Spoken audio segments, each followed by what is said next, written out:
All right. What's up, everybody? Fight week is now upon us. And one of the most highly anticipated things that we're all looking forward to outside of the fight itself is the weigh-in for this fight because so much has been talked about both fighters' weights leading up to this rematch on Saturday night. Andrew Ruiz, everyone was saying, "Oh, he lost so much weight. He's losing too much weight," because they saw that Instagram photo of him with Michael Hunter. It kind of looked like it was photoshopped to me. Plus, it didn't really show his whole body. And again, people say, well, his face looked leaner. But again, that's not always a telltale sign of how much weight loss a fighter has. Because as you could see, that was right after a workout. And sometimes if you're going into a long cardio session or a long physically taxing workout where you're expending a lot of calories and you're actually losing a lot of water and you could be dehydrated. Sometimes at that particular time, your face may be somewhat sunken in, but a good sign of weight loss would be looking at a guy's upper body. If his shoulders kind of look more narrower than usual, or if his neck looks a little thinner, that's a better indication of weight loss as per se a person's face because, like I said, sometimes you wake up in the morning and you had a lot of sodium the day before and your face can be kind of bloated. Other days you may not have drank enough fluids, or you may have ate a lot less sodium than normal and your face can sometimes be a little sunken in. Unless your face looks emaciated, then that's a different story. But whatever the case may be, when we look at Andrew Ruiz, and particularly this week in his workout photos, did not look that much different than he did for the first fight. Did look a little bit leaner, but not a ton, not a ton at all. But Joshua, on the other hand, you can tell that he lost at least 10 pounds, maybe even 12. And as I said, I'm repeating that Andrew Ruiz, with all due respect, had the weight to lose. He was carrying a lot of excess body fat, where Anthony Joshua was not. I mean, Anthony Joshua was already a lean guy to begin with. He was carrying a lot of muscle mass and he looked in shape. And given the type of fighter that Anthony Joshua is, a big, strong power type guy, a power punching guy, the weight seemed to benefit his style. So let's talk about the weight loss for Anthony Joshua. Is this going to be a benefit or is this going to be a hindrance coming up on Saturday? Again, there's a lot of misconceptions out there about someone losing weight and automatically because they lost weight, because they're lighter, particularly an athlete, that automatically they're going to be faster, they're going to be quicker, they're going to be able to move better, they're going to be in better shape, their stamina is going to go up. And these things could not be any further from the truth. They could not be any further from the truth. Take a guy like Deion Sanders, who's 200 pounds in his prime, up against a guy like Allen Iverson, 165 pounds. Now, Allen Iverson was thought to be a very, very quick basketball player. Deion Sanders, I believe, was probably the fastest football player, arguably in history, on his feet. He could run like a 4.28 40. So Allen Iverson's a lot lighter. He's 165 pounds up against Deion Sanders, who's 200 pounds. Now, because Allen Iverson is lighter, does that mean that he's faster than Deion Sanders? Absolutely not. Deion Sanders is much quicker than Allen Iverson. If you were to line them both of them up and have them race side by side, Deion Sanders would blow Allen Iverson out of the water. Same thing with marathon runners. They're very light, they're very lean, they're thin, but could they win a race against a sprinter? Are they faster than sprinters who are generally 200 to 220 pounds? No. So if you're not a fast person to begin with, and all of a sudden you just lose a ton of weight, think that all of a sudden you're going to be quick, that does not always translate, more often than not, does not translate into speed. Anthony Joshua could get down to 200 pounds. His hands will still not be faster than Andy Ruiz's, in my opinion, because Joshua is fast in spurts, where Andy Ruiz is just a rat-a-tat-tat type speed puncher, where Joshua is more of a, like, in spurts, like a boom boom, like a quick right hand left hook. But if you were to time these guys throwing combinations, Andrew Ruiz in a shorter period of time could definitely reel off more punches than Anthony Joshua. And that's not going to change just because Anthony Joshua is lighter. Okay? But let's talk about some things that will change. But let me just make one more point before I segue into that. Like, Joshua is not this quick guy on his feet either. He's not a guy that ever used a lot of movement. He's not a guy that ever really moved around the ring. He's not a guy that really boxed from the outside. As I said, he was a mid-range guy who liked to get in there, throw that mid-range uppercut and that mid-range hook and those short right hands in the mid-range area. He tried to box against Joseph Parker for the first half of the fight, and he was losing rounds, and the fight was somewhat competitive in the first half of the fight. And then when Joshua switched gears and decided to take it to Joseph Parker, that's when he started to edge away. But even still, that fight was still competitive. It was uneventful. And it wasn't one of Anthony Joshua's better performances, but he still won the fight, in my opinion. I thought it was like I thought it was a 7-5, 8-4 type fight. Joseph Parker definitely made the fight interesting. It wasn't like Anthony Joshua just blew him away like the judges' scorecard suggested. So again, because he's lighter, is that going to all of a sudden make him this quick stick and move type boxer that he never, ever was to begin with? Can he transform into this fighter all of a sudden because he's lighter? I just don't see it. I just disagree. I just don't see it. I just don't see it. So, as I said, let's talk about some of the things this weight loss can do. Now, Joshua, as I said before in the past, is more of a fast twitch muscle fiber guy. He's more of an explosive guy, but he's an explosive guy in spurts. He has those little spurts of power where he can reel off 2 or 3 really quick explosive shots. But again, he's not a guy that can just, be a real rhythmic, prolific type puncher. He's not a volume guy. He's not a guy that can just really rattle off shots. Like I said, that rat-a-tat-tat type guy. He's a boom-boom guy, He's a boom-boom guy in spurts. He's not that fluid guy, that guy who is just a really, really smooth combination puncher that can go from top to bottom real quick.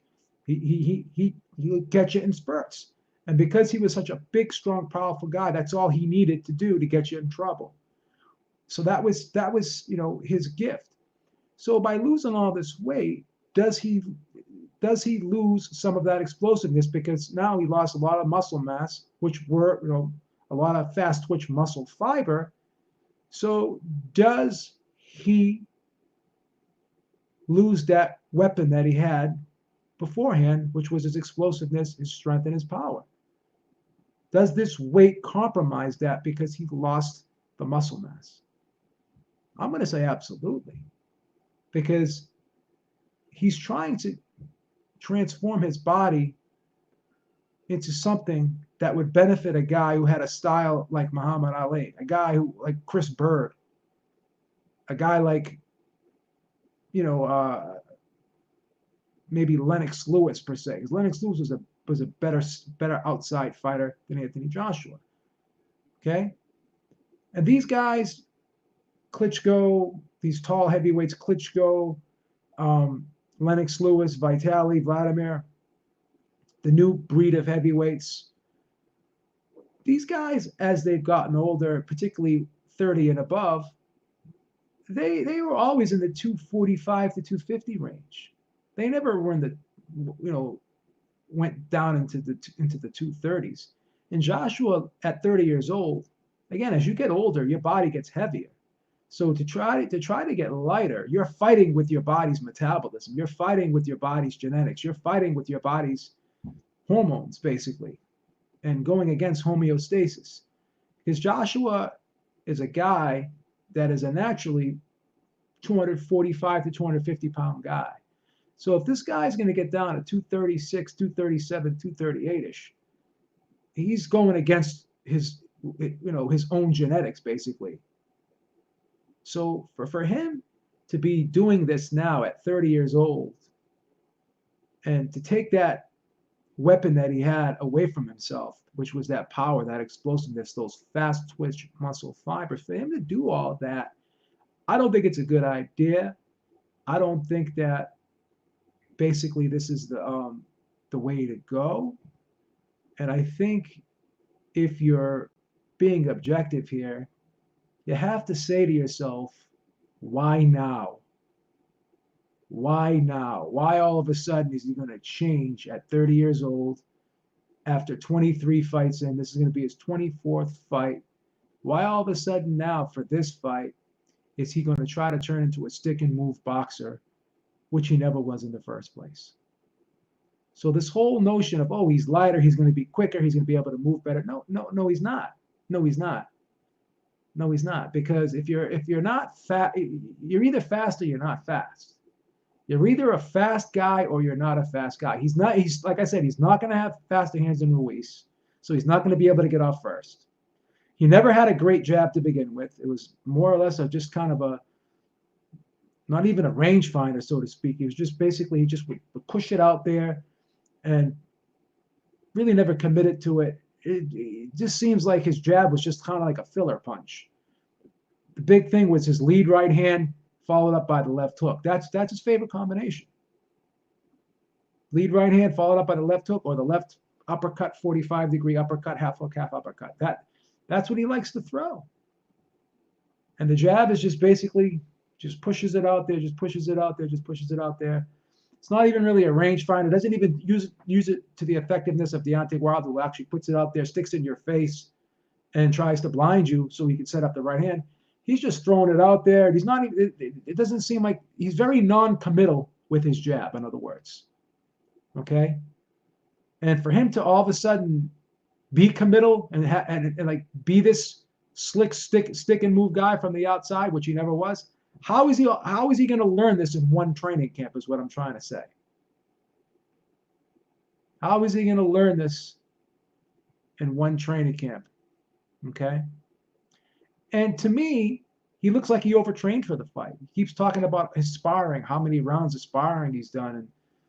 And, sometimes you could do too much sparring. He looks like a guy who's overtrained to me. He looks like a guy who looks like he's drained, looks like he's drawn out, looks like he's just, he looks weathered. If you really look at him, he looks weathered. He looks tired. He looks dazed. He looks spacey. Andrew Ruiz is like laughing, giggling. He looks happy. And Joshua just kind of looks like he's, perplexed, so to speak. He looks like he's just in another world. He looks like he's been through a rough camp once again. And I wouldn't be surprised if he had some rough patches in this camp as well, too. There are rumors. I'm not saying I believe them. But I just think that he just does not look himself. So this notion that, you can take somebody and peel 20 pounds off or peel 10 or 12 pounds off their frame, and automatically they're going to be some slick Muhammad Ali, twinkle toes type boxer. That would be like Muhammad Ali saying, okay, I'm going to put on 15 pounds and I'm going to turn into a power puncher. Punchers are not made, they're born. It's like boxers. Guys who are just technically skilled, gifted boxers, who are instinctively better boxers than most, that's a gift. Okay? Now you could sharpen things up, you can learn certain things, but he has never been an outside fighter. Never. I've never seen him really beat anyone from the outside. Never. And the one decision win that he has had in the Parker fight, he started stepping on the gas the second half of the fight where Parker took his foot off the gas. And again, that fight was competitive. It was uneventful. Joshua's never been a guy who moved his head well. Never been a guy who parries shots well. He's just always been a defensively flawed fighter, and his greatest weapon has always been his offense. His best defense was his offense. He would just explode on guys, hurt them, and take them out. Povetkin fight, he was getting tagged with right hands repeatedly. He got his nose busted open. The Takam fight was a very ragged fight. It was a very sloppy, ugly fight. Didn't look good in that fight either. Parker fight was very uneventful. He did just enough to win that fight, in my opinion. I don't think he's had that really breakthrough performance that separates him, from the rest of the pack definitively. Now, obviously, he's a great fighter. He's a top heavyweight, but I think he was rushed. He fought Charles Martin too early, and he really never had a chance to develop his craft. He really never had a chance to develop his skills. He just started knocking everyone out, and he never really worked on a plan B. What if I don't get these guys out of here? What happens next? And quite honestly, I just don't think he's ever going to be that stick and move type boxer, that good out boxer. I don't think he's ever going to be that guy. I think his best weapons are his mid-range punches. And when you take him out of that mid-range, he just gets tagged a lot. He's very defensively flawed when he's on the inside and when he's on the outside. And in the mid-range, if you punch with him, you can still get to him. But the thing is he carries a lot of power in that mid-range. That he's got a very, very heavy left uppercut and left hook. And not many guys could stand up to it. But the one guy that could stand up to it, Andy Ruiz, we saw what happened there. So going into the first fight, like I said, and I hate to be redundant here and keep repeating myself, everyone said that Andy Ruiz had the better amateur pedigree. He was the more skilled boxer. He had more boxing skills. And Joshua would win because once he hits him with a good shot, he's going to hurt him and he's going to take him out of there and finish him. No one was saying Joshua was going to outbox Ruiz the first fight. Everyone was saying that Joshua was going to knock Ruiz out because he was bigger, stronger, and a more powerful puncher than Andy Ruiz. Because everyone was saying, well, if Andy Ruiz can't knock out Dimitrenko, how's he going to knock out Anthony Joshua? And there's no way the fight's going to go the distance. There's no way Andy Ruiz can outbox Joshua for the full 12 because he's going to eventually get caught and he's going to get taken out. Joshua's going to eventually catch him and hurt him and get him out of there. So Joshua caught him, hurt him. He got up, caught him again, he hurt him. But he was still there. And he rallied. Okay? And one thing to note here is how well, once Andy Ruiz got up from that third round knockdown and he got hit with that right hand, after that, when he started moving his head, sliding up and under both sides, started stepping around a little bit, started getting a rhythm, started figuring out Joshua's attack patterns. Once that started happening, okay, then he became more and more difficult to hit. He became more elusive. Joshua's never been elusive, ever. He's never been a guy that had great head movement. He's never been a guy that threw great feints. He's always been a power guy. He's never been a finesse guy. Ruiz is a really, really slick boxer on the inside. The way he slips shots, moves his head, gets up underneath. He has better timing than Joshua. He has better ring instincts than Joshua. He's a more fluid combination puncher than Joshua. He's a better body puncher than Joshua. And that's something that you're going to have to look at here. You're going to have a guy who's a lot lighter, probably less durable. We've seen guys like Roy Jones who went up to heavyweight, then went back down to light heavyweight. Wasn't the same. He was actually flat when he moved back down to light heavyweight. We saw Antonio Tarver, who was in that Rocky V movie, got up to 220 pounds. Then he had to shoot right back down to light heavyweight, and then he fought Bernard Hopkins. Flat. Oscar De La Hoya was fighting at 154, 160 even. And then he decides after 10 years of campaigning in these weight classes that he's going to go down to 147 all of a sudden again. And what happened? Flat. Okay. And I'm going to give a guy, Boxing Eagle, a shout out here because he mentioned something as well with Curtis Stevens, a 160 pounder who decided to go down to 154. And he goes down to 154 against Wally Amatoso. What happened to him? Flat. Gets knocked out by a guy, Wally Amatoso, who's not really even a big puncher. You know, and with Chris Bird, heavyweight fighter, decides to go down to cruiser, then go down to light heavyweight. What happens to him? Gets knocked out, flat. So Anthony Joshua is a guy who's a heavyweight fighter who doesn't even have to make weight, but he looked like a guy who struggled to make weight when he doesn't have to make weight. So he looks like a guy that drained himself to get down to a particular weight, and he doesn't even have to do that. So the list goes on and on of guys who decide that they're all of a sudden going to go up in weight and then just shoot right back down and make these significant weight loss changes. And people say, oh, 10, 12 pounds, that's nothing. 10, 12 pounds is a lot of weight, man. That's not nothing to sneeze at. Okay? That's about 7 or 8%, 7% of the body weight. That's not, I mean, that's not anything to sneeze at. That is not anything to sneeze at.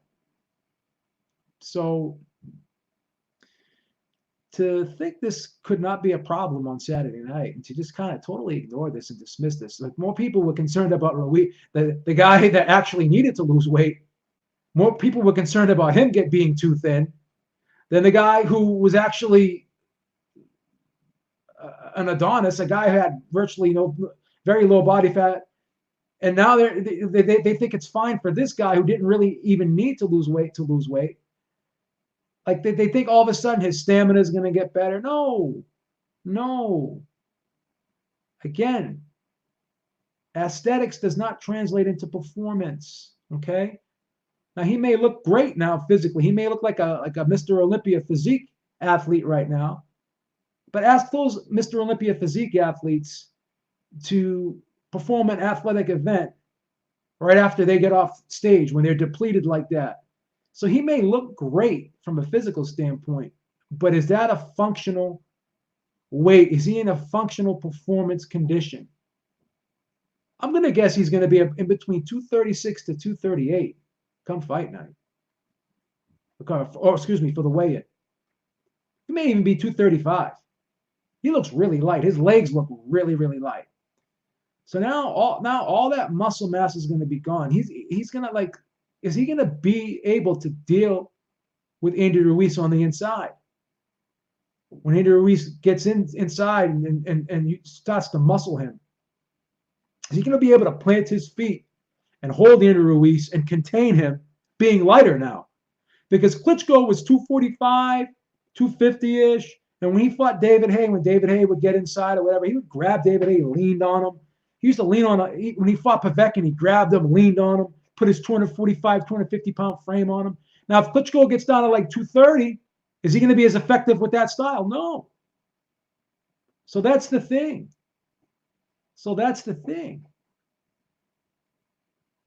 Then you see all these training camp, this footage of Joshua doing all these calisthenics and stuff, and even during the open workout, like he threw like 2 combinations and like he stopped. That was, and then he started talking to the crowd. Like he didn't even he didn't even really do anything for his open workout. Whereas Ruiz actually did like about 2 or 3 rounds on the pads. Did a really, really, really good workout. Ralph asked me, you don't think he's been sparring? As I said earlier in the video, I think he's sparring too much.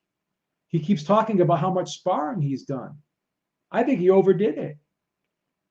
There was a time they were saying when he wouldn't do enough sparring and his sparring would just be light sparring, just be conditioning sparring. Thank you, Mr. Box, today. I appreciate that. They were saying that they would just be doing like light sparring, kind of training sparring, conditioning, not really competitive sparring in prior camps. Now they're saying they've gone all out. They're doing tons of rounds. They're in there going hard, this and that. Like you went from one extreme to the other. Like there's no middle ground. Like you're going, you're going from one extreme to the other. Now, he weighed 247 for the last fight. That was a good weight for him. He has been as high as 254. Now that could be a little too high. So 247, 245, that's the happy medium, not 236. So I just don't understand that this whole mindset going into this rematch. I really don't. And I feel pretty confident that Ruiz is going to win. I really do. I think Ruiz is happy. He looks confident. He's smiling. He looks fit.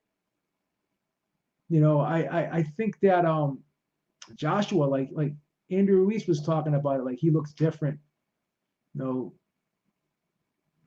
He just doesn't seem like he was before the last time, whatever.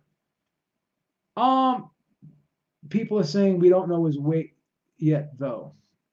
I'll bet anyone right now that he's under 240. He's no heavier than 238. I guarantee that. I guarantee that. I just think he's too light. I think he's too light for the fight. I think he should have came in at about 245, 246-ish. I think he's going to be about 236 to 237 pounds come fight night. That's just my opinion. I think Ruiz will probably be about 262, 263-ish. Those are my picks. My official pick for the weigh-in is going to be Andrew Ruiz, 263 pounds. Anthony Joshua, 236. No, 237. Anthony Joshua going to be 237. So Andrew Ruiz, 263. Anthony Joshua, 237. That's my pick for the weigh-in. And I think that's going to be a problem. I don't think he's going to be able to deal with Ruiz on the inside. Yeah, I got Ruiz by KO too. I got Ruiz by KO too. So if AJ wins, then all this is bullshit. Yeah. So if he doesn't win, then all this is bullshit. No, right? So if he doesn't win, then all this is not bullshit. Then, right? So it can go either way, right? It can go either way, right, Leighton? What if I'm right and what if you're wrong? It can go either way, right?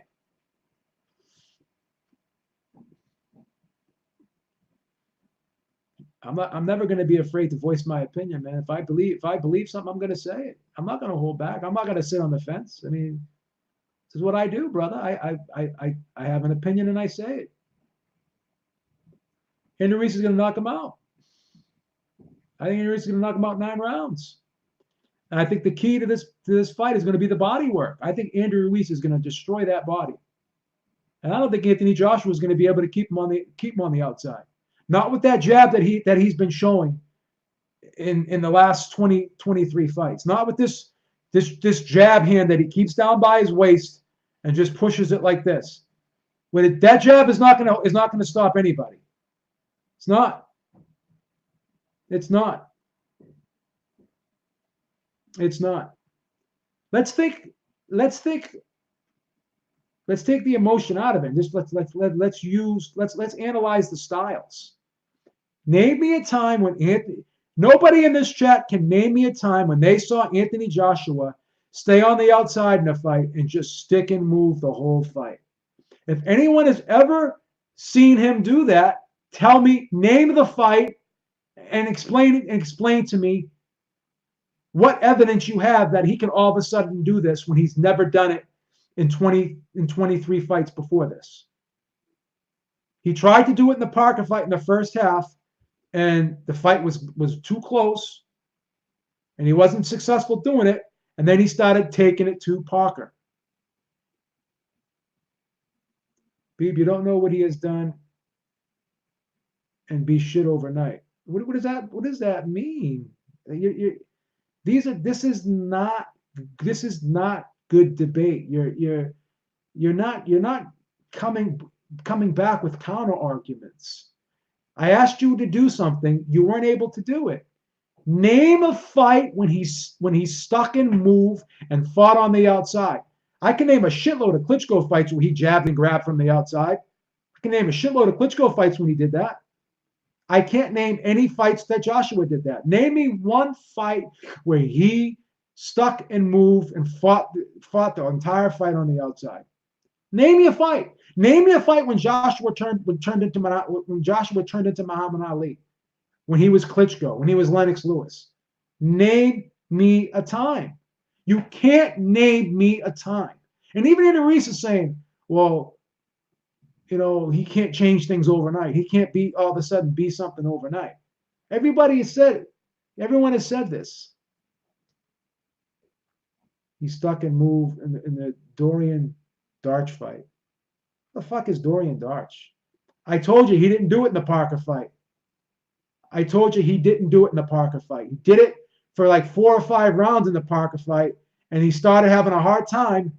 And Parker was actually doing well when he was fighting him on the outside. And then he started to come inside and fight Parker in the mid-range. Who's Dorian Darch? Does anyone know who Dorian Darch is? Stop it. You guys are ridiculous. Fighters can change. So they can change overnight? They change overnight? Let me rephrase the question. He's a journeyman. Thank you, Mr. Bucks, today. Let me rephrase the question. Name a fight that Joshua has had against a top-level guy where he was able to stick and move from the outside the entire fight. And did he do that against Dorian Darch the whole fight? Did he win he didn't win the fight by decision, did he? He knocked him out, right? So apparently he went back into his old frame of mind and went into the mid-range and he knocked him out. So he didn't outbox a guy. He didn't outbox that guy for 12 rounds on the outside because the fight ended in knockout. And what punch did he knock him out with? Probably a mid-range left hook. Name a fight that he stood on the outside and outboxed somebody for 12 rounds. I've seen Klitschko do it several times. I've seen Lennox Lewis do it several times. I've seen Riddick Bowe do it several times. I've seen Muhammad Ali do it several times. Hell, I've even seen George Foreman do it.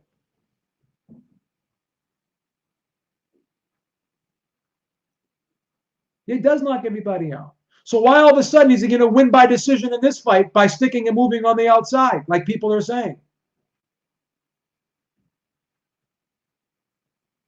He's not going to be as durable, okay?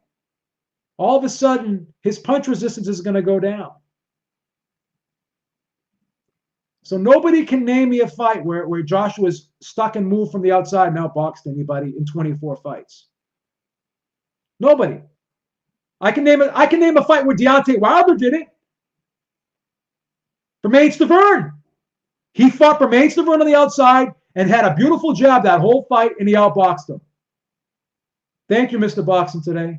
Thank you so much, brother, because now Mr. Boxing Today probably knows more than any of us when it comes to heavyweights, and even he can see it. He's never done it. He's never done it. Deontay Wilder has. The guy that supposedly has no skills and can't box a lick outboxed Bermane Stiverne from the outside using a beautiful jab the whole fight. So now a strategy change. Yeah, all of a sudden, Ralph, after 20, this guy has been a pro. He's 30 years old. Now all of a sudden he's going to change.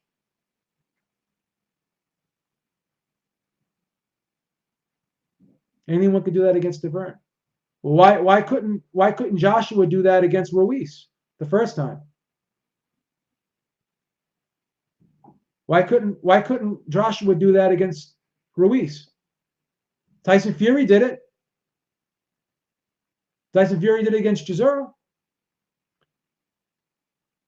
Mr. Bucks today said his best bet is to be who he is, fight fire with fire, win, lose, or draw. It's got him this far. Mr. Boxing Today, that's an excellent point. In your opinion, can all of a sudden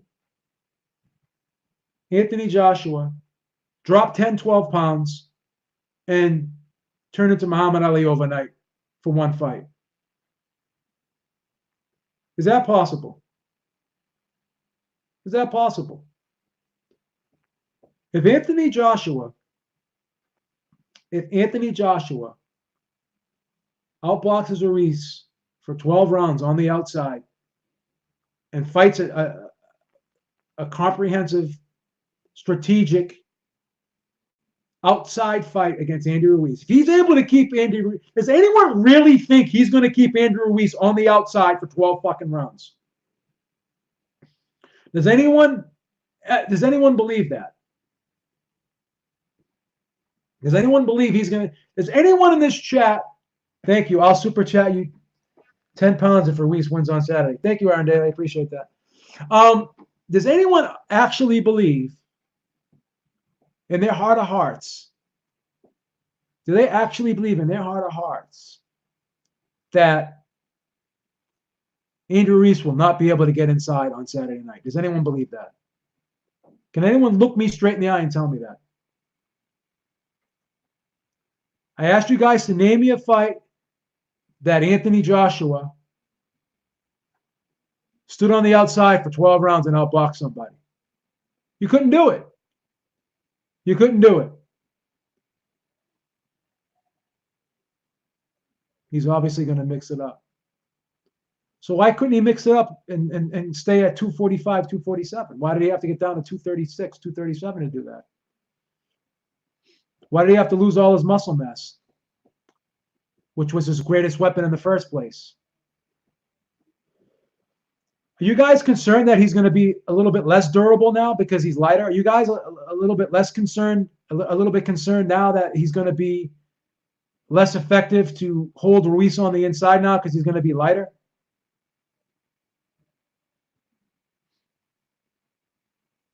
He didn't do it against Joseph Parker. Did it for like 4 rounds, and then he changed up and he started becoming more aggressive because the fight wasn't going his way. He actually lost rounds. So what is the extra weight going to do for Joshua? It's not going to make him faster, because I already explained to you, by losing weight doesn't you can lose weight. It doesn't make you faster. You're either fast or you're not fast. Allen Iverson's 165 pounds. He can get down to 140. He's never going to be faster than Deion Sanders. A marathon runner, they weigh about 140, 145, 150 pounds. They're never going to be faster than a 220-pound sprinter. They can get down to 130. It's not going to change them. You're either fast or you're not. You're either fast or you're not.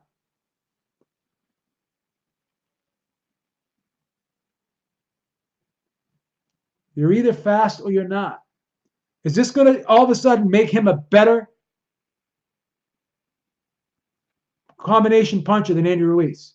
Is it going to make him a more fluid combination puncher than Andy Ruiz? Is it going to make his hands as fast as Andy Ruiz? If the answer is no, then there's no logical reason for him to lose all this weight. If he is not going to get any significant advantage, name one advantage he's going to have going into this fight by being lighter than he didn't have in the first fight. You can't do it. You can't do it. He's going to try and stay on the outside, but it's not going to work because that's not what he does.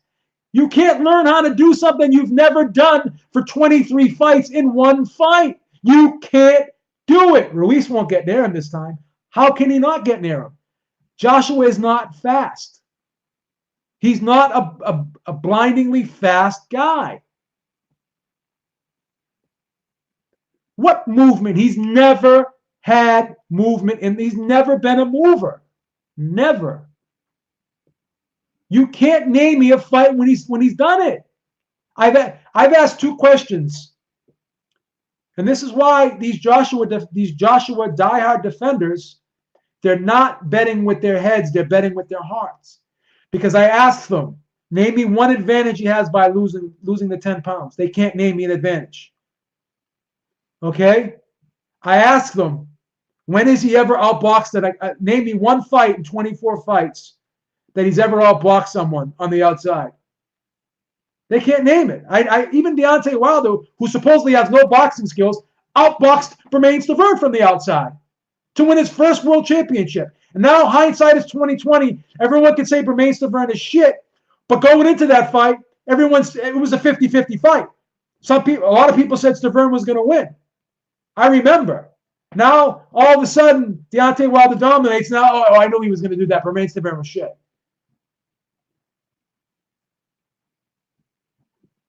Oh, Deontay Wilder can't box a lick. He can't go 12 rounds. Then he boxes Bermane Stiverne's ears off from the outside and goes 12 rounds. And all of a sudden, now everyone's like, oh, well Bermane Stiverne was shit. That's why I was able to do it. Name me one time that Joshua was able to do it. He never did it. Never. Never. Never. Never did it. I could take my blood pressure right now. It's still going to be normal, man. But there's one thing that can't be measured by a medical device, and that's passion. That's what the beat has. Passion. You should be checking my passion pressure right now. If my passion pressure would be fucking through the roof, if there was a device to measure passion, I would break it. That's how fucking pumped up I am about this fight. This is how I roll. This is how I roll. I don't come on here and fucking monotone, baby. I let shit get loose on this motherfucking channel. I'm asking a stupid question because you can't answer it. That's why it's a stupid question. The two fights, the one fight that didn't go the distance, okay, he tried to knock Parker out in the second half of the fight, and Parker went in survival mode. He couldn't do it. He tried to outbox him the first half of the fight, and he wasn't having success doing it, so he had to switch things up. Why couldn't he outbox Parker for 12 rounds? Lois can't measure my passion. No one can measure my passion, baby. It's immeasurable. It's immeasurable. You know it's immeasurable. Everybody knows Stiverne's crap. Now they know Stiverne's crap. The night of the fight, the night of the first fight, they did not. You didn't say that the night of the first fight. You didn't. It was an even money fight.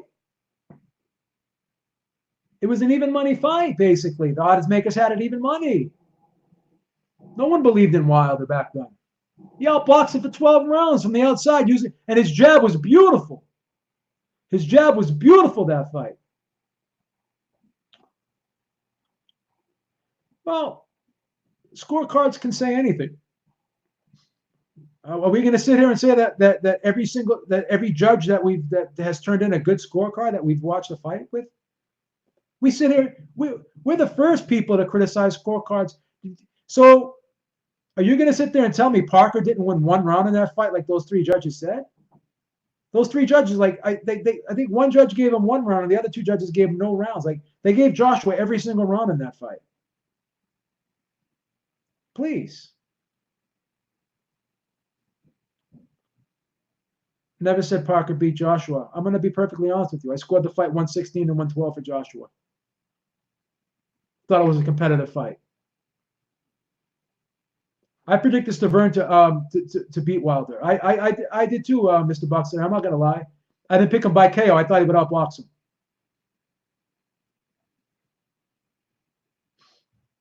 I scored the Parker fight 116 to 112 for Joshua. And I could easily see it 115 to 113. I know a lot of people that had it a draw. I know a lot of people that had it 115, 113 for Joshua.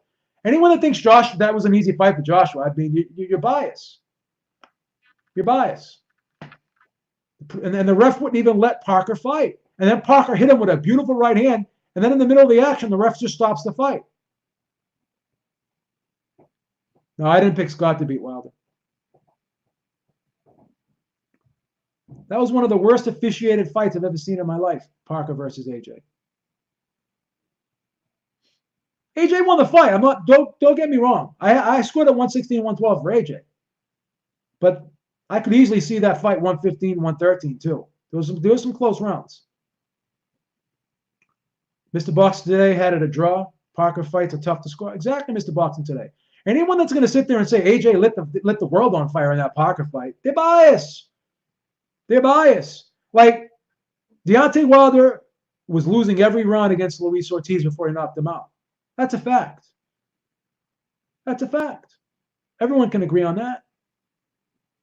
But anyone that thinks that Anthony Joshua beat Joseph Parker 118 or 109 or 120 to 1 fucking 08, it's fucking, they're ridiculous. You're not going to sit there and tell me you're not. What about Wilder Ortiz? That was bullshit. We already said that was bullshit. We've said it on this channel that was bullshit. We don't agree with that. So you're justifying what happened in the Joshua fight by saying what happened in the Wilder fight. So two wrongs make a right, then, is what you're saying.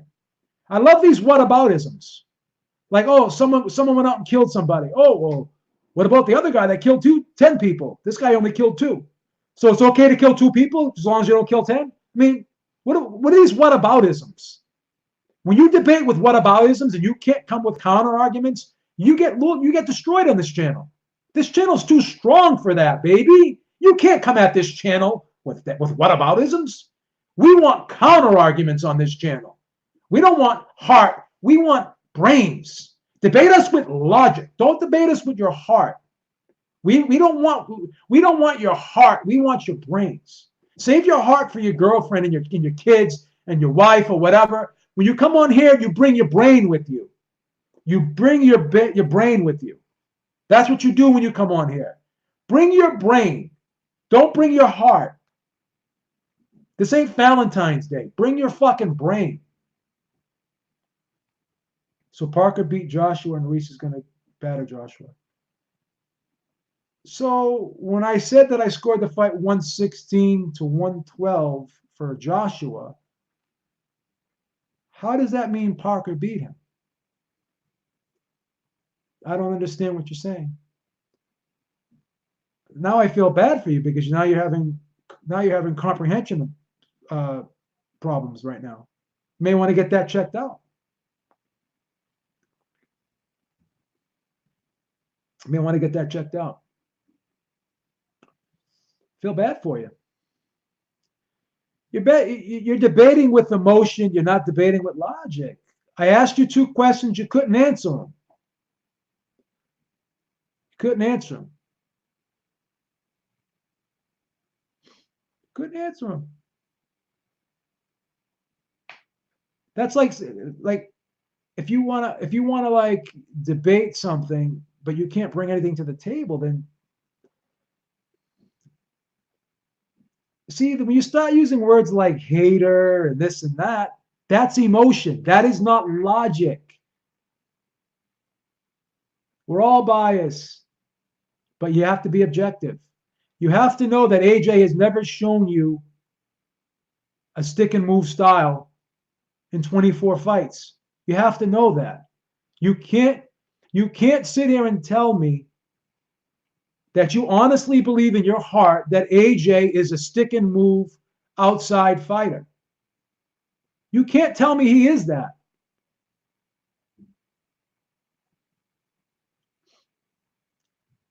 What does Wilder even have to do with this conversation? That's what I want to know.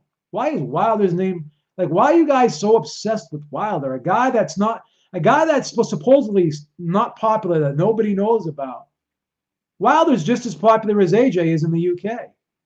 Because every time someone comes on here from the UK, they mention his name. So everybody must know him. What's going on, Dan? Everybody must know him if you guys keep bringing up his name. That's what I want. Like, you guys must know him. If everybody in the UK keeps talking about Wilder, and all the questions that Joshua's being asked about are about Wilder, then apparently he's just as popular as AJ then. All you guys will sit there and talk about him all day. You mention his name just as much as you mention Joshua's name. All of you. That's what you do. It's amazing. It's amazing that that's what you do.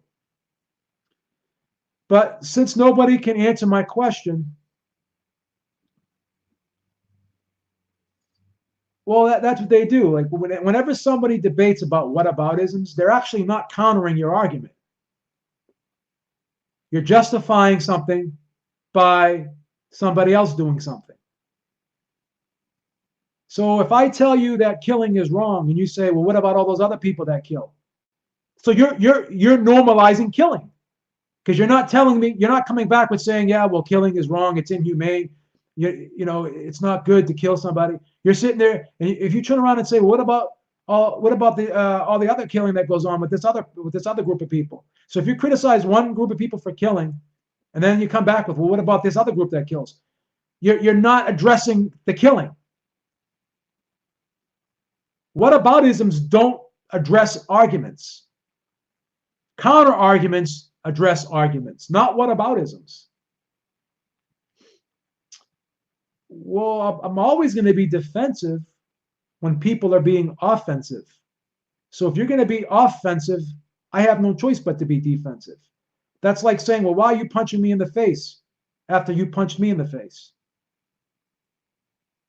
If you turn the other cheek, then the other side of your face is going to get slapped 9 out of 10 times, where I come from. So I don't understand. Why are you being so offensive? Don't attack me, and I won't have to defend myself. Why would I sit here and allow you to attack me without defending myself? Why would I do that? I'm confused. Why would you expect me to do that?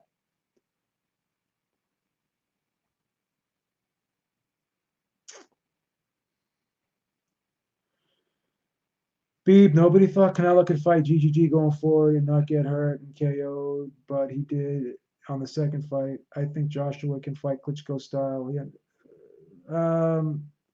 But what proof do you have that he could fight Klitschko style? We saw Canelo move forward in other fights and knock people out. So we knew he could fight that way. Canelo showed us evidence that he could fight that way. Again, you're not giving me a counter argument. You're just saying he can do something with no proof. You're saying he can do something, and you have no evidence. You have no evidence to support that he can do it. I'm asking you, when has he ever stuck and moved from the outside and outboxed someone from the outside in a fight? And you can't name the time when he did it. That's all I'm saying. It doesn't mean he can't. So if I told you that Paulie Malignaggi all of a sudden was lifting weights, okay, put on 20 pounds and moved up to middleweight, and he said, I'm going to all of a sudden become a knockout puncher at 160 pounds. Would you believe him? Would you believe him? I never seen Paulie Malignaggi do that. So can Paulie Malignaggi lift weights, put on 20 pounds, be ripped and jacked, and then move up to 160 and start knocking people up because he says he's going to do it? But I've seen no evidence. I've seen no evidence that it's going to happen, that he could do it. So could that happen?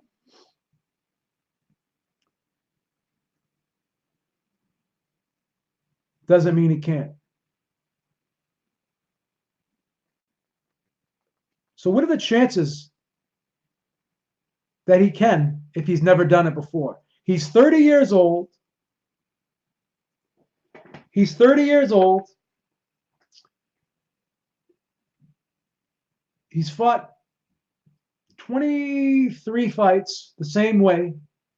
Never changed. He's fought the same way for 23 fights.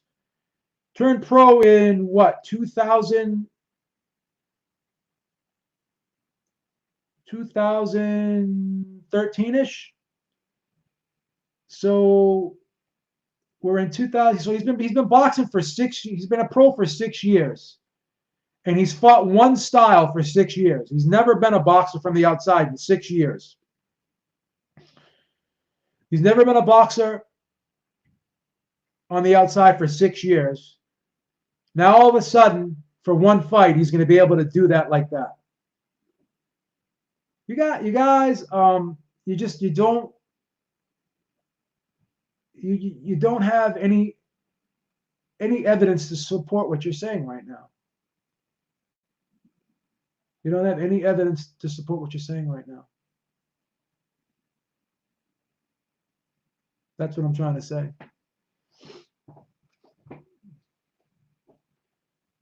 No counter arguments. All we have now is whataboutisms.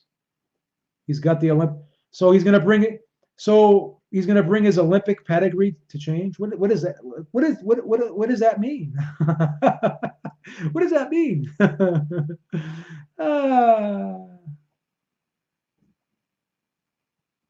So if he fights more cautious using, but when has he ever used his reach? He's never used his reach in a fight.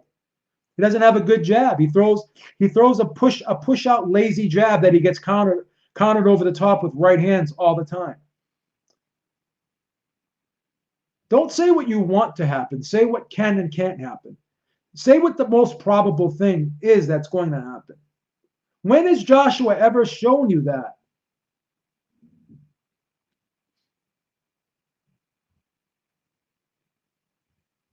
I just don't understand it. I don't understand it. No, mid-range is the victory, not outside. He's never won a fight from the outside. He's never done it. He's never shown you evidence he could do it. What's educated pressure? What is that?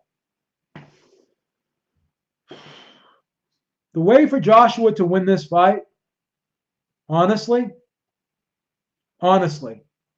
is go back and watch Sugar Shane Mosley versus Antonio Margarito. That's the way Joshua would have to fight to win this fight. Every time Antonio Margarito got close to Shane Mosley, what did Shane Mosley do? He grabbed him, leaned on him, walked him back, pushed him.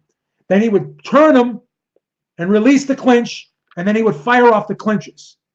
So every time Ruiz gets close to Joshua, what he needs to do is wrap up those fast hands, lean on him, then push him off, then shoot the uppercut and come back with the left hook in the mid-range.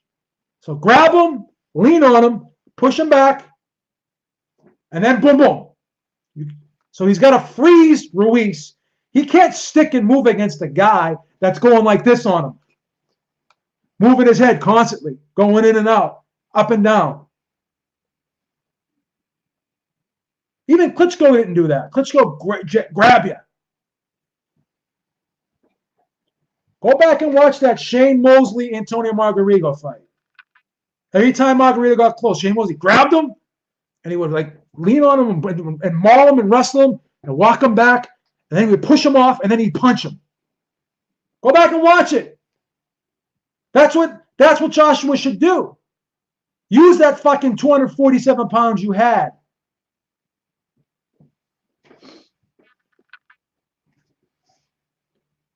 Every time he tried to jab from the outside, he would get countered with right hands from the outside. Klitschko did it to him. Even Parker did it to him. Povetkin did it to him.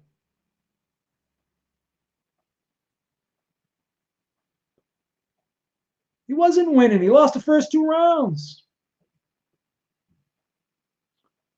He lost the first 2 rounds. He definitely lost the first round. What do you mean he was winning? Please. Joshua got McCracken, not beat for advice. Yeah, McCracken was great in the corner. What's he gonna throw? Joshua turns to McCracken. What's he gonna throw at me? He's gonna throw a left and a right. Duh. That's exactly what I got, Mr. Boxing, today. Ruiz by TKO 9.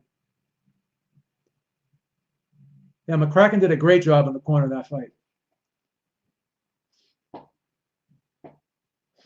Yeah, did you guys bet the house on Joshua in June? How much money did you guys lose in June? How'd you guys do in June? Clowns. How'd you guys do in June? That's what I want to know. How much did you bet in June? And how good did you do in June?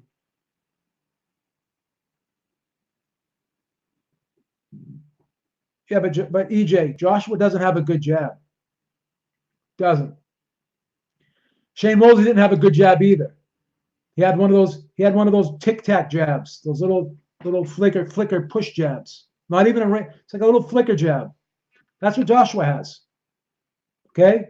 Joshua needs to do is he can still use that flicker jab if he wants, but he's got to step in hard with lead right hands, followed by left hooks. Ruiz comes in close, got to grab him, lean on him, put his weight on him, tie him up, push him, walk him back, maneuver him, line him up, push, fire. Walk back, release, line him up, release, fire. That same thing Mosley. Go back and watch that Mosley Margarito fight. Mosley mauled him. That's what you got to do.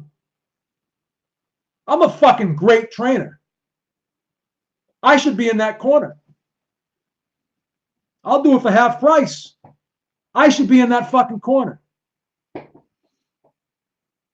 I should be in that corner right now.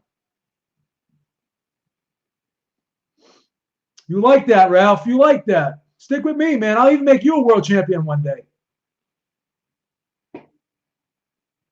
You're the bigger man frame-wise. You're the big, muscular, stronger, physical guy.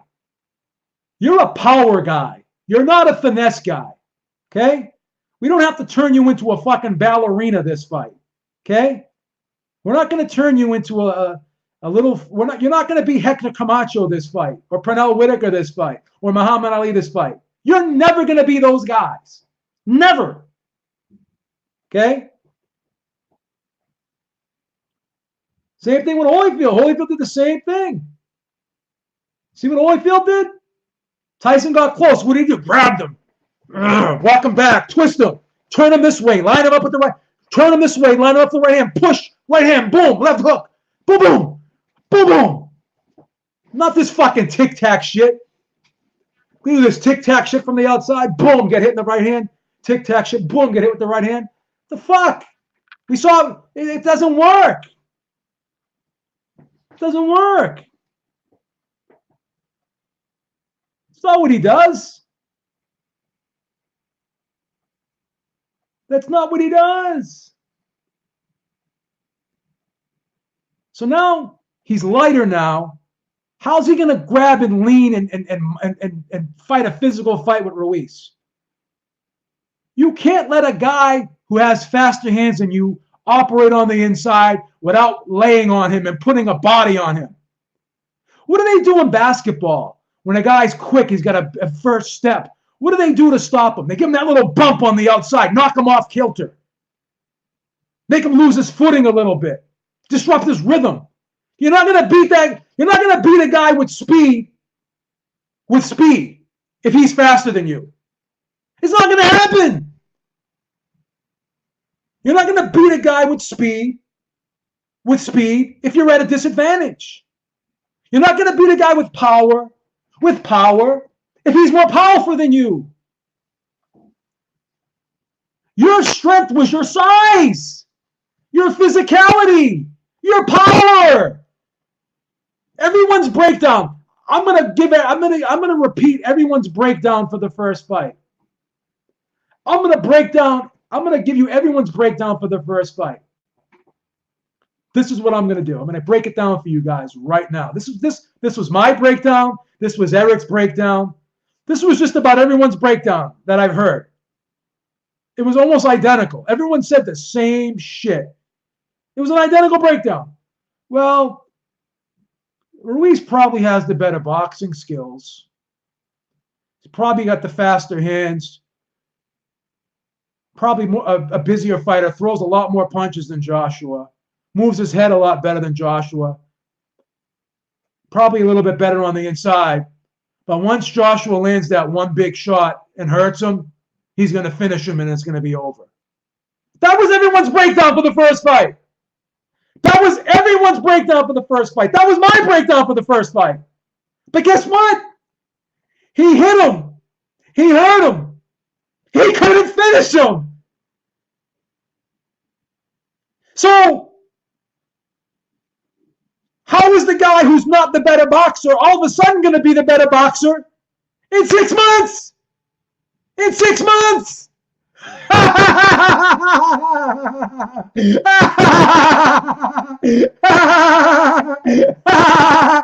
that going to happen? Thank you, Mr. Boxer Today. That was everybody's breakdown. But now that the size and strength didn't work, how's he going to outbox him? How's that going to happen? His best chance is to get into a firefight again and just don't get hit in the temple.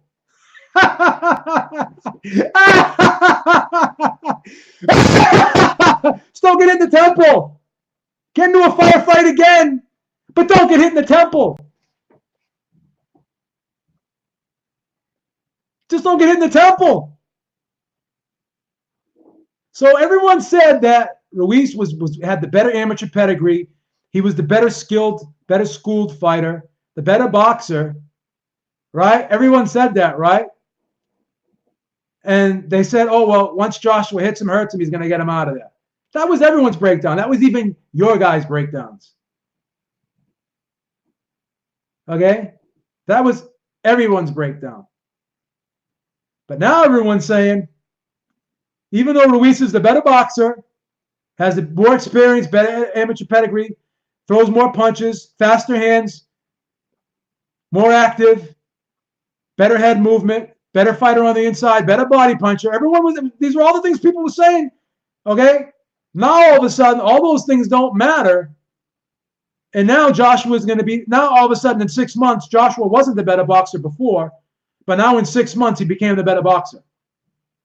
How is the guy who wasn't the better boxer 6 months ago going to be the better boxer 6 months later? Explain that to me. How does that work? How does that work? But nobody can explain that to me. Instead of hater, oh, you're going to eat crow, just because, instead of the just becauses and the whataboutisms and the hater and you just don't like this guy, come back with a counter argument. You can't do it. You can't do it. You can't do it. You can't do it. Fight the same way you fought the first fight, just don't get hit in the temple. That's it. That's it. Just don't get hit in the temple. Anyone gets hit in the temple, they're done. Solani Tete got hit in the temple, done. Roy Jones, temple, done. No one survives a temple shot. Nobody. Nobody. Nobody survives a temple shot.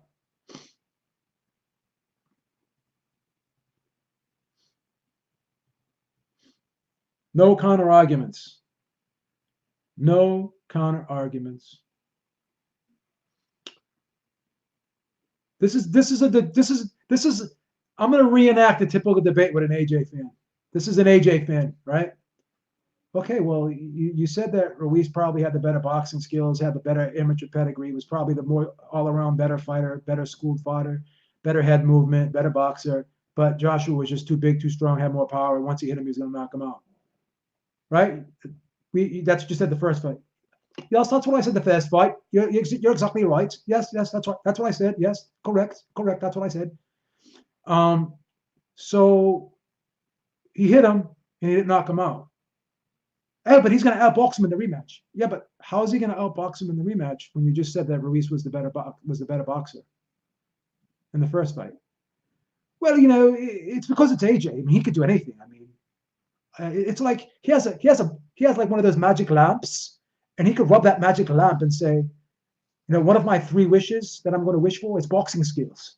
And then once he rubs that lamp, he'll rub that lamp and say, my first wish is I want boxing skills. My second wish, I want a bionic temple. So if I get hit in the temple again, it won't hurt me. I want a bionic temple. That's what I want. I want a bionic temple. I want a bionic temple. That's what I want. I want boxing skills and a bionic temple. And my fourth wish is I want this ghost of Deontay Wilder to stop haunting me because he's dancing around in my head and I just can't get him out of my head. I go to bed at night and I hear Deontay Wilder screaming, "Boom Squad!" and it just kills me. I can't stand it. So that's how he's gonna win. That's how he's gonna win. Well, how's that gonna happen? I mean, that's fantasy, isn't it? It's no fantasy. This is AJ. He can do anything. He's like Superman. Like when he takes a shit, his shit actually smells like fucking. It smells like flowers. It smells like Chanel No. 5 perfume. It's AJ. I'm telling you, it's AJ. It's AJ. You're just an AJ hater. If you don't believe that he could do this, then you're just an AJ hater. You're a hater. Okay? You're a hater. That's what you are. You're a hater. Well, I mean, I'm just trying to deal in reality here. I mean, I've never seen. I mean, you yourself said that Andy Ruiz was the better boxer, but you just didn't think he'd be able to stand up to Joshua's power in the first fight. You thought that he would actually win rounds early, but once he got hit, you thought the fight was going to be over. But now you're saying that Joshua was all of a sudden a better boxer than Ruiz 6 months later, when 6 months before he wasn't. Oh, come on, you're being a hater. You're being a hater. That's what you're doing. You're being a hater. How can you not see that Joshua can do anything? I mean, he's Anthony Joshua, for Christ's sakes. I mean, that's what it's like debating these guys. That's what it's like debating these guys. You know, I like Hunter. I think Hunter will outbox Vivek, and I think Hunter is a guy who can stick and move, and he's a guy that can hold, and he's a guy that can step around you. He's a guy that has good footwork. He's a good boxer, Hunter. I think Hunter will beat Povetkin. I thought Hunter did a good job in the Usyk fight, but he obviously lost, but he held his own. He proved that he belonged there. And Hunter's a guy that does use a good jab. He's a guy that does fight on the outside well. Okay? Beeb, show your white Revis card. Now, this is another tactic they have. Whenever they lose a debate about one topic, you know what they do? They want to switch topics. They want to switch topics. That would be like me playing you in a game of basketball one-on-one. I'm lighting you up. I'm beating you 12-1. And then you say, "Oh, fuck this. Let's go play Monopoly. I don't want to play this anymore." This is what they do. This is another one. This is another one of their tactics. Beeb, show us your white Revis card.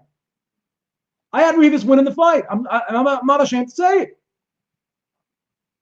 I thought White lost.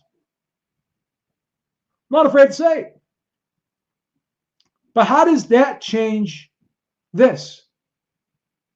The UK fans. The UK fans, Ralph. That's who's they. All these UK fans in this chat. They've changed the subject 15 times because they couldn't provide a counter argument to the debate. They can't debate, so this is what they do. I'm beating you 12-1 in basketball.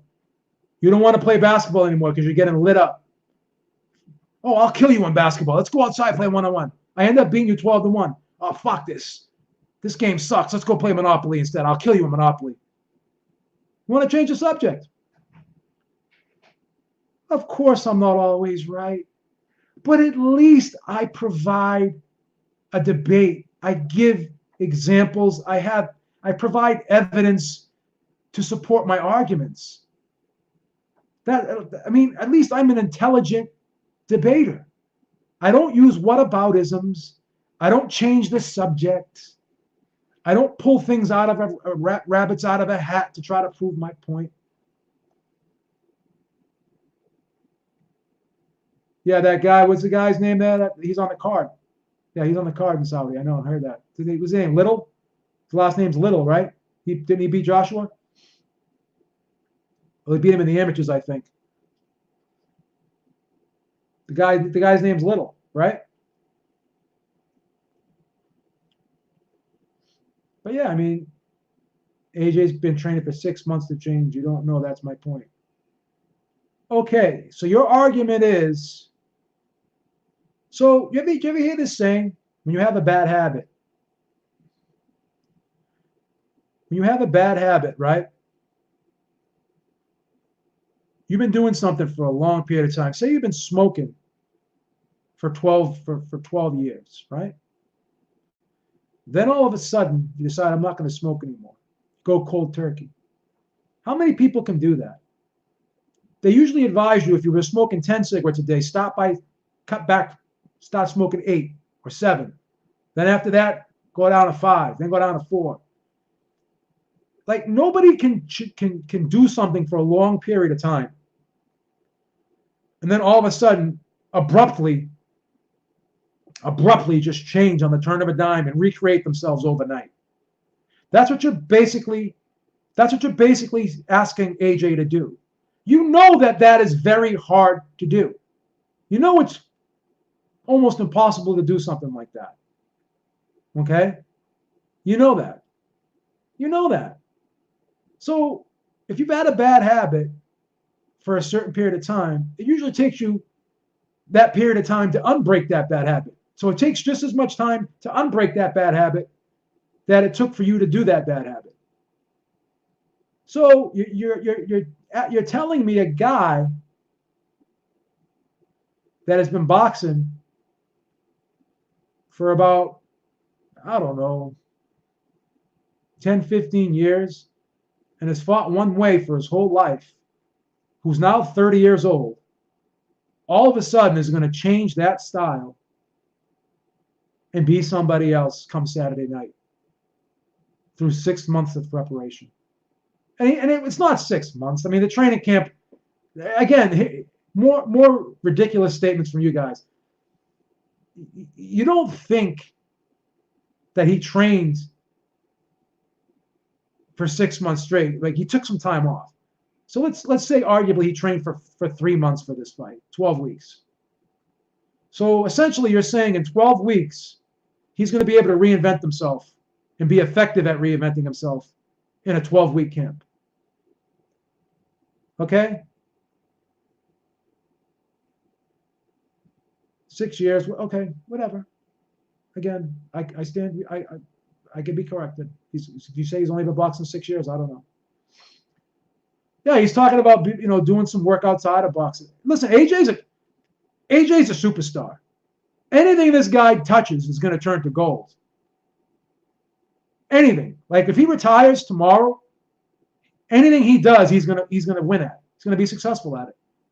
He's got a great personality, very likable guy.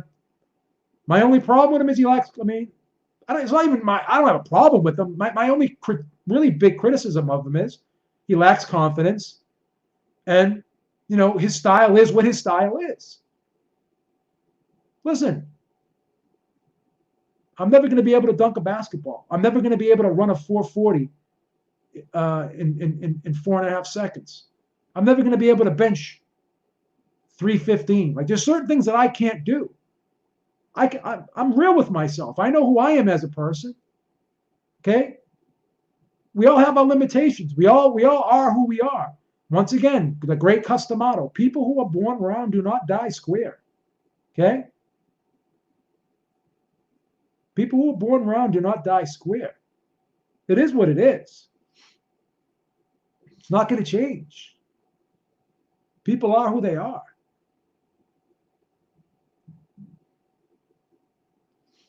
People are who they are.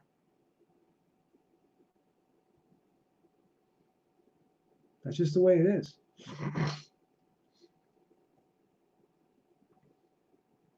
It's the way it is. It is a brilliant quote. Customato had a lot of them. AJ is not a slick out boxer. He's just not. I'm sorry. As much as you guys want him to be something he's not, it's not going to change anything. He is never going to be a slick out boxer. It's just not going to happen. I'm sorry. Sorry to break your hearts. I'm sorry to hurt your feelings. I know you want something to be a certain way, but it's just not going to be it's just not going to be the way you want it. Thank you, Suleiman. I'm sorry. I know you want to be able to snap your fingers and poof, AJ is going to wake up Saturday morning and turn into Muhammad Ali. I know that's what you want, but it's not the reality of the situation.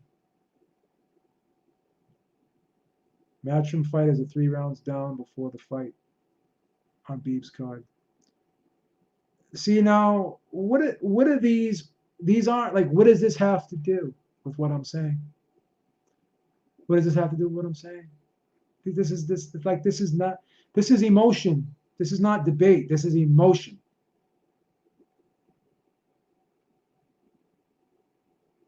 This is just someone defending their nationalism. That's all this is. That's all this is. Okay, so my counter argument to that is Matchroom fighters are 6 rounds up on your card before the fight starts. Touche. Right back at you. Right back at you. They're 6 rounds up on your card before the fight starts. What's up, Centurion son? I could play that game too. I could play that game too. Whatever you say to me goes back to you and sticks like glue.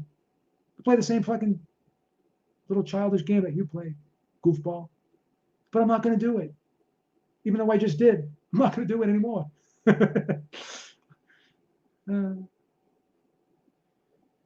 Oh, God.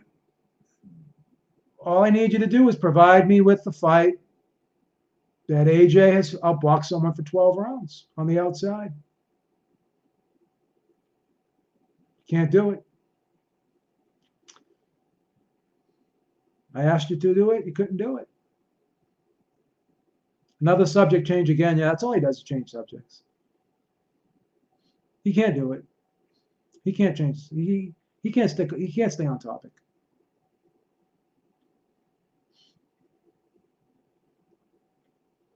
He didn't do it in the Parker fight. He didn't do it in the Parker fight. He tried to do it in the first 4 or 5 rounds. Wasn't working. What did he do? Started being aggressive and going at him. And what did Parker do? He went to survival mode.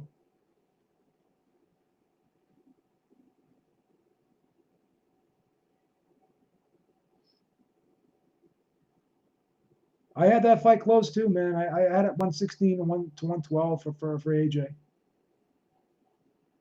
Yeah, for you he did because that's what you want. You want to believe that. You're always going to say things that you want to happen, but you're not going to say what happens. Does anyone think that AJ fought Parker on the outside successfully for 12 rounds? No, he did it in the first half of the fight, like first 4 or 5 rounds. Go back and watch the rest of the fight.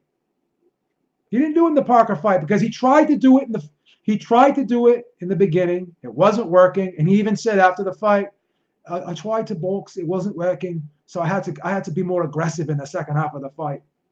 I wanted to make sure I won the fight." That's what he said.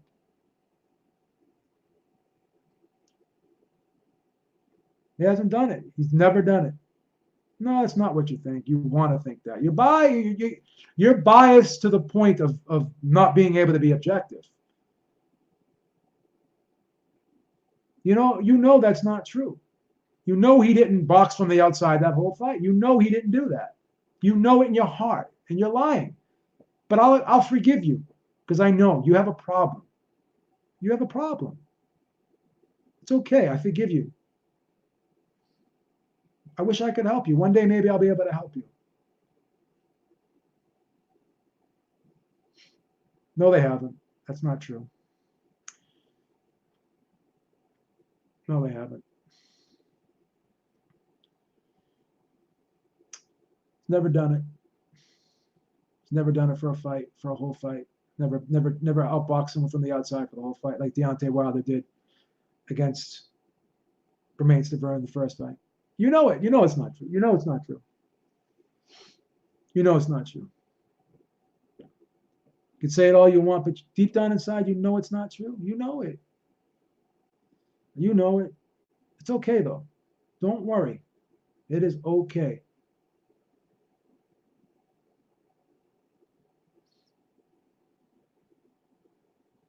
It's okay. But everyone in this chat who's being objective disagrees with.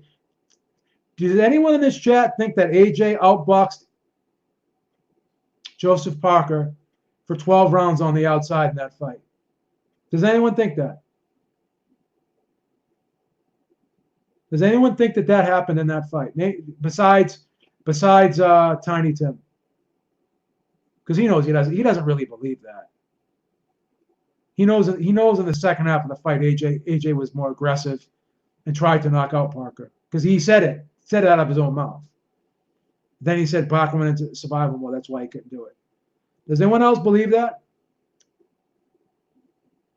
Do you agree? Thank you, Suleiman. He agrees with me. Thank you. Does anyone agree with Tiny Tim that AJ outboxed Parker from the outside the whole fight? Does anyone agree with that? Yeah, it was getting pretty boring, right? Yeah.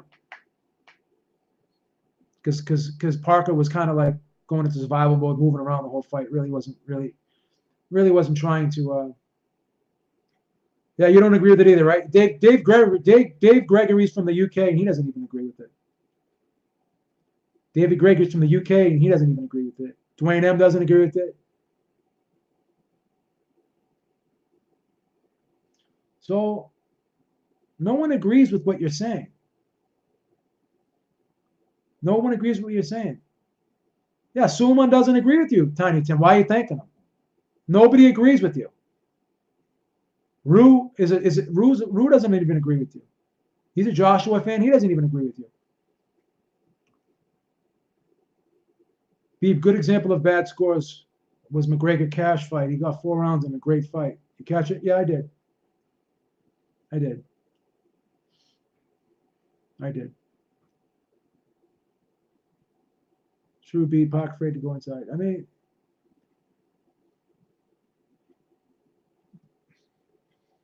Joshua took it to him.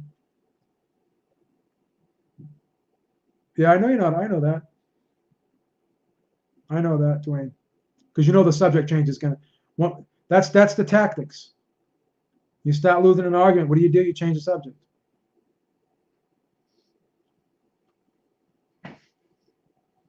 Change the subject. That's what you do.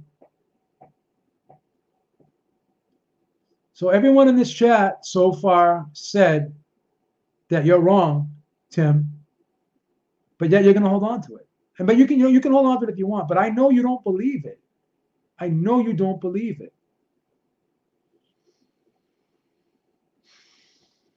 I really know that you don't believe it. I know you don't.